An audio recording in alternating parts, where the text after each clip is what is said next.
Hello, welcome to Spotlight, moulding a beautiful model of a creative island.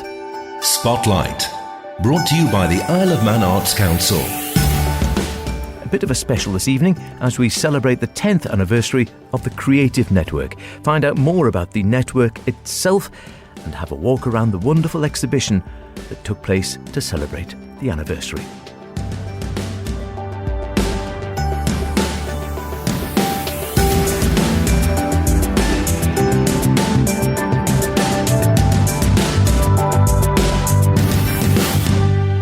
Hello again, arty folk. It may or may not have escaped your attention that 2022 marks the 10th anniversary of the Creative Network, a collection of over 60 artists based here on the island. If you sent a letter recently, hopefully it hasn't escaped your attention, as this anniversary's been marked by a stamp issue produced by Isle of Man Stamps and Coins, launched at the end of July. Artworks by 10 members selected to feature on the stamps themselves, and all other of the current 60 artist members had work featured on the supporting stationery. The network itself is a not-for-profit organisation run voluntarily by artists for artists. The aim? To support creative individuals and promote visual arts amongst today's Manx community and beyond. Well, to find out more, I dropped down to ArtReach Studios in Peel on the opening night of the exhibition, just as the drinks were being poured. That was good timing, wasn't it? I'm Carola Rush, a member of the Creative Network Committee. Lovely, and we are down here at the ArtReach Studios in Peel on I was going to say Saturday evening, it's only a Friday evening, day ahead with myself, for an exhibition which is celebrating 10 years of the network. That's right. I haven't myself been around for all 10 years, but we will have people here tonight who are founding members and have stayed for the duration, which is they deserve a medal for. So how long have you been here? I don't know, actually. 7, 8 years? Can't remember. Close, no, from a fair long time then. Oh, yes, absolutely, yeah. For those who don't know much about it, can you explain a little bit about what it's there for? It's a collective, primarily, of artists on the Isle of Man who wish to be in contact with other artists, have help organising exhibitions or joint ventures. We also aim to promote art on the Isle of Man amongst a Manx audience, but also further afield when we can. And is there an active membership? We have currently about 60, and it fluctuates 60, 70 mark, yes. People don't join every year, but many remain members for a very long time. And these are all visual arts, but in different mediums, presumably? Yes, we have a very diverse range of artists and works that they get involved in. We've currently just had a set of stamps produced by Isle of Man Stamps and Coins, and one of the aims of that set of stamps was to show the diversity that there are of practising artists on the Isle of Man. Do you think it's important to have an organisation like the network? Yes, without wishing to get too political, with the lack of a national contemporary art gallery, then yes, there's not much for artists to get involved with otherwise. And art tends to be an isolated activity, and while some cope well with that, some would like some interaction with other artists and feedback, etc. Is that something you think we are definitely sort of short on? I know it does crop up and quite often is a popular topic of this concept that there isn't or there aren't enough spaces on the Isle of Man for people to really show their work in visual art. Absolutely, I do. I'm maybe a bit biased. We've been talking about it since I came to the Isle of Man, which was in 1990, and beyond that, or earlier than that, it's been discussed. We did have the Sale Gallery. Unfortunately, that has reached its demise, and there's very little other than what Kate does here at ArtReach in the Isle of Man, and Julia in Laxey. Beyond that, there's not a great deal. Oh, Eben down in Port St Mary. Port St Mary. Yeah. I think there's a reason for that. I mean, do you feel there's enough of a market for it, or? I think there hasn't been a will at high levels on the Isle of Man to commit the amount of money that it would take to provide a professionally run all-island art centre, and that's a great shame. It's been left mostly to the private sector and artists to organise things themselves. Was that a disappointment for artists island-wide? Oh, yes. Is that a long enough answer? It's succinct, to the point. Yes, it's very much a bone of contention and has been, as I say, for a very long time. Okay. And so finally then, just to think, again, we're here in ArtReach, we are celebrating, obviously it is a celebration of 10 years. Do you think you can see the visual art scene growing on the Isle of Man without perhaps another national gallery space of some kind? I think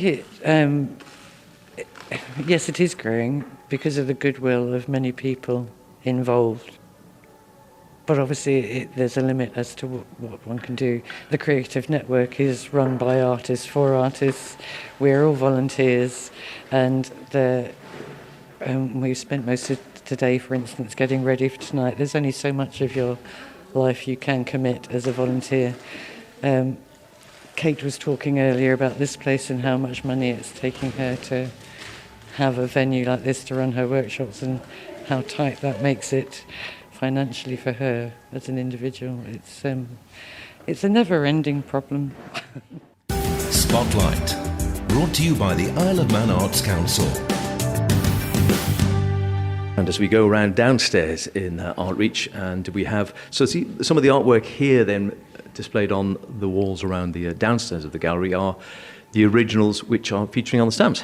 Exactly, yes, and you can see it ranges from a fairly large oil painting to something tiny like these wooden boxes. These are wonderful, yeah, they're real works of art. They sort of look like a mix between natural wood, sort of hewn straight from a tree, tops. I thought they were spinning tops at first almost, but they're absolutely gorgeous. They're by artist Graham Hall, who is a genius with wood and turns the most incredible. Oh, this is Graham, as in Graham and Jackie, I assume. Yes, yeah. That's the very man. A master of the lathe. The man who is just getting over COVID as we speak. I'm hoping he'll be here tonight, but I don't know. But these are true works of art, aren't they? They really celebrate the beauty of natural wood.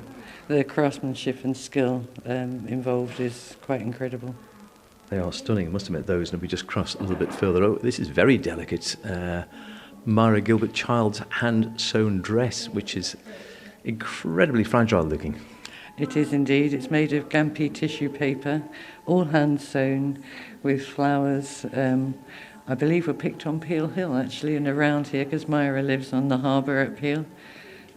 All about memories, and it's very, very lightweight, flimsy, ethereal, rather beautiful.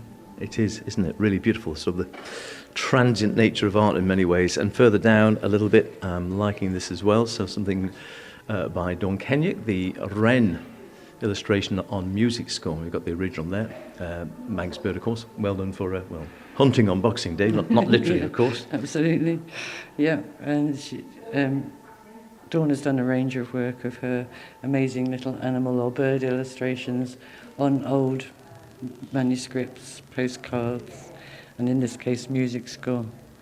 And we felt it had to be included in the stamps. We wanted some stamps with a very Manx theme, and Hunt the Wren is pretty Manx.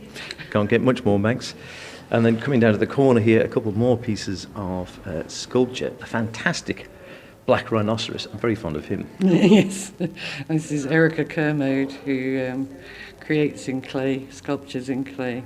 And yes, he's not for sale. He's very much loved by Erica, and I think his thing is part of her collection. I can't say I blame it. And this gorgeous right in front of us here, it's a beautiful piece of glassware, which is, I suppose it could technically, either a piece of art, you could use it as a delicate bowl, but it looks too delicate for that. Realistic, beautiful, a leaf in glass, I guess. Yeah, it reminds me of a cheese plant, you know, yeah, the ones that yeah, were very, one of those monsteras. popular in the 70s, if I remember rightly. Yes, Deborah Tracy Carney makes these. She has a couple of kilns down at Grenaby, and does a lot of workshops and produces things for people to buy, like Christmas decorations, and Beach Hut is her latest one, I think, after the Port Erin Beach Hut. But her own work is much more, beautiful work. And it is stunning. Yeah. Stunning, really a lovely naturalistic basis again. And they're coming down on the far wall here, back to sort of, we have canvas here, Sarah Debro, which is a gateway at, I always get this wrong, Ballagher. That's right, yeah. Just up the road. It is, very local. Yes, it is indeed. And Sarah has an amazing ability to pick up on little Manx gems around the countryside and produces these very gentle oil paintings of them. And in this instance, she did a whole series of Manx gateways, many of which have since departed this life. Absolutely. So they're a wonderful record. Gorgeous. Softly evocative of the Manx countryside, and a little bit further down, something a bit more modern looking. Bruno Kavalek, well known as well. The Gift digital illustration. I looked at it from a distance. I thought it was an egg at first, but it's actually a woman standing with her hair back, and I think it's the world right on top of her hair, as it were.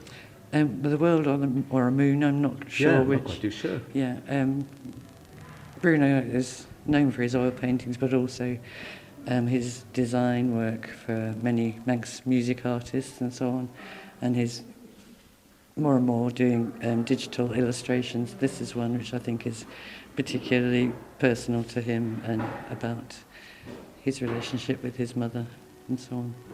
Beautiful. And then just down, last couple of, but not least by any stretch of the imagination, Sea Kale, another piece of Maureen's, which is, is it done in, it's actually embroidery. Yes. Incredible, isn't it? When you look at it, it looks like a painting. It does. I thought it was an oil painting when I was looking across the room. If you look closely, the amazing colours and detail of the stitch work is... That is a lot of work. It is, yes. It's stunning. Yeah. It's sort of, yes, from a distance, it looks like an oil painting. You get a little bit closer, it could almost be one of those jigsaws which have been framed and put in when you see all the patterns. And when you see close up, you just see this incredible detail all done through embroidery and stunning colours in blues and greens and browns.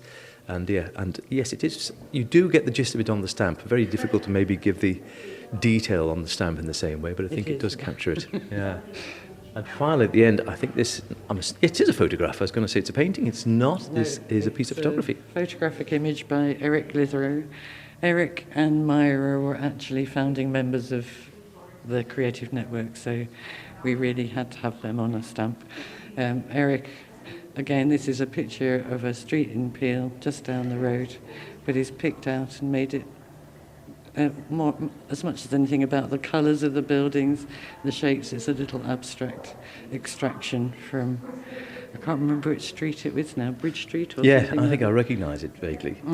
But yes, it's wonderful. It's all about the colours and the angles, all the different angles of the roofs and the windows and the porticos and the garage underneath, all the different angles coming through. And then it's sort of offset with the sort of the verticals of the black drain pipe and the blue of the wall and the sort of purpley slate above. Wonderful, yeah. And again, if you sort of come from a distance, you could almost think it was a painting. If you get up close, you can actually appreciate that it is a photo. We have the exhibition here because Kate, as I say, was a founding member of Creative Network, as well as the 10 artists featured on the stamp. On the supporting material, I managed to get on every one of the other of the 60 artists. Wonderful. Anyway, let's go upstairs and I'll show you up there. And we'll have a quick pooter up. Some lovely pieces again. Fantastic barn in sort of black with a yellow beneath of a cornfield or maybe rape or who knows. Beautiful yellow and black contrast there. Lovely one of a leopard, I think it is, over in the corner, which is stunning. And more abstract ones in front of us you'll see as well. There's also some more pottery and sculpture work up here. Another stunning glass plate. Just coming back downstairs again to just hear a little bit more about the network. If you'd just like to introduce yourself. I'm Myra Gilbert and I'm in the Creative Network Committee. Okay, and over here. Maureen Kinnick. I'm the Secretary and Membership Secretary for the Creative Network. So we are going back. We're celebrating 10 years, of course. So you've been in what, since the early days? Yeah, I think I joined about 2013, so not quite here for 10 years, but getting there. And what's been the importance for you? Well, I think artists tend to work a lot on their own. So what we've found, particularly with the art festival we've had in shared venues, it's been very good for artists to meet each other. And obviously then there's the opportunity to meet the public. You suddenly discover that people do like your artwork. Hopefully you'll get some sales as well. And we're growing the network as well. I'm not sure whether Carol had talked to you about the Boundaries curated exhibition, and we're developing an art trail as well. So there's quite a lot to the network that attracts a variety of artists. Do you think visual art is a bit underrepresented on the island when you think how high-profile music and drama might be? Yeah, I think it is, unfortunately, yes. And I think what we've been finding when we've been organising various events, people always talk about the arts rather than art as in visual art, and I think probably the Arts Council find it difficult to get a visual artist on their committee. So yes, it is underrepresented. And is it the problem we were talking a little bit earlier on about the problem again, of course, of having a space for artists to exhibit their work, and perhaps we're a bit thin on the ground island-wide for that? Yes. I mean, interestingly, we were here setting up the exhibition the other day, and there was some new residents who were looking for venues to exhibit because they've moved to the Isle of Man. They were used to exhibiting. And then there is so very, very few places. And I think that's what the network does offer, because we do source venues and we will have shared exhibitions or shared areas where artists can demonstrate and talk about the work. So I suppose the network fulfills that a little bit, but of course it's only once every couple of years, so it's, there's a big gap. And I think that's it again, when you come to something like this and you look around and just had a look upstairs and looking at the pictures here which have been featured on the stamps. And again, unless you actually see an artist's work displayed somewhere, then quite often I hear of someone, they say, oh yes, they've been working for 10 years in such and such a place. And unless you see their work somewhere, you won't hear them. No, and I think that's where the art festival is very good, because usually we'll have about 40 of our members participating, but 20 of them could be offering workshops or tryout sessions and demonstrations. So I think that's very good for the general public to actually meet the artists and see how they work, what inspires their work. Because I'm amazed, again, just a quick look around here now, and you've got people working in glass, people working in pottery, people working in mixed media, you've got painters, you've got photographers, and it's incredible. I know, it is. It's I've never actually worked out quite what the number of different mediums that we have that artists are working in, but the stamp collection just shows that particularly, doesn't it? So Totally. And the standard, I think, well, to my eyes anyway, incredibly high. Oh, good. Well, that's what we want to hear. Do you get young talent coming into the network? No, funnily enough, I'm just thinking, I have a feeling our youngest members might be in their 40s. That might be to do with people not having that much time, maybe when they're younger, family commitments, work commitments, so maybe it's as we all get a little bit older and those commitments have coming to an end, that we've got more time to spend on art. And just finally, what does art mean to you, what does your art mean to you? Gosh, that's a very difficult question, isn't it? Very in-depth. I'm not sure how to answer that, really. Is it an escape, or is it something where you sort of lose yourself, or is it...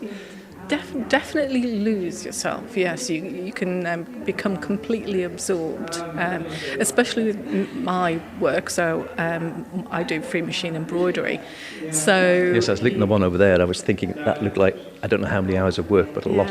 So it's certainly slower than painting or watercolour, but you get into a nice rhythm with it, so that can be very good and very relaxing. I think I just enjoy what I'm doing, and so it gives me pleasure, so hopefully it gives other people pleasure. My name's Myra Gilbert, and I'm currently chair of the committee for the Creative Network, but I'm a founder member of the network. And what was the concept when the network was first established? we were looking, as a group of artists, we'd found each other and we were looking for alternative venues. There was quite a dearth of opportunities for actually showing work together and sharing it with the public, therefore. And artists tend to work alone, and therefore the opportunity was grasped quite wholeheartedly when they realised that by getting together they could make a critical mass and get some venues between them. So in that sense, it was an open studio event that people shared, the first time that we all operated as a network. And has it, do you think, developed over the 10 years? It has, because it started just locally here in Peel, which is why it's quite nice to be coming back here for this exhibition. But it's become the Isle of Man Art Festival over the years. It's gone island-wide, and it's enabled us to come up with other ways to work together. So it's not just showing work, in studios now. We have shared exhibitions to themes. We've had this stamp issue for the Isle of Man Post Office, which has been sort of collaborative. And we've worked with quite a lot of organisations on the island, like Manx National Heritage, DEFA, Cultivalan, and the Arts Council, of course. So it's been really good for everybody to sort of look outwards and talk to each other, really, and look for opportunities. And it's lovely, as we're standing here, we've got these stamps, so we've blown up pictures of the stamps around the walls, next, of course, to the original artwork. And I think it's lovely. It does give us a representation, doesn't it? Maybe perhaps gives some of the artists a chance to get their work out and seen by people who might never have seen it before. That's right. I mean, these stamps go far and wide. I mean, I'm quite interested in knowing from Diane Kelsey how far they travel. But it's certainly an opportunity that we would not have as individuals unless we've done quite a substantial body of work. And some of our artists have already done that with the Post Office. But this is a shared endeavour, so that's been fun. And do you think or at least the visual arts of the island, are they still growing? Do you think they're sort of are still expanding, the new talent coming through? They are, yes. I mean, it's wonderful, really, to see how the membership has shifted in its makeup, so that there are younger members now, and we have different media. So we've got groups who do murals, we've got people who are working out of doors, we've got younger people who are used to working together in little groups and who work with the public in a different way. So I think it's really exciting. Yeah, lots of opportunities, and there's always room for another idea of how to work together. So, yeah. Of course. And do you think generally, we were just saying before, I mean, the island's got a fantastic display or a range of artists, and you only have to look around here to see the different media they're working in, from wood to glass to ceramics to mixed media, all sorts. Do you think that sort of generally the visual arts are a bit underrepresented on the island scene? Well, we've done our best. I think there's quite a lot of groups who are making work, but they're not all necessarily doing island-wide shows. They're usually in one place and they all come together and they show, and that's it for the year. But here we tend to work right round the island with our festivals, and that's something that the Arts Council has encouraged when they realised that it was a successful event, from the beginning, having open studios and venues, pop-up venues. And there's always a pop-up venue available on the Isle of Man because we don't have a permanent home. Well, it's terrific to actually see people celebrating the art here today, celebrating 10 years. And yes, here's to the next 10 years. Thank you very much. We look forward to them as well. Thanks to all at the Creative Network 10th anniversary. We have such a wealth of artistic talents on the island. It never ceases to amaze me. That's about it for this week. Don't forget, if you want to hear anything again, go to manxradio.com and download the Spotlight podcast. Listen at your leisure. Or better still, in the bath. You can be creative there too.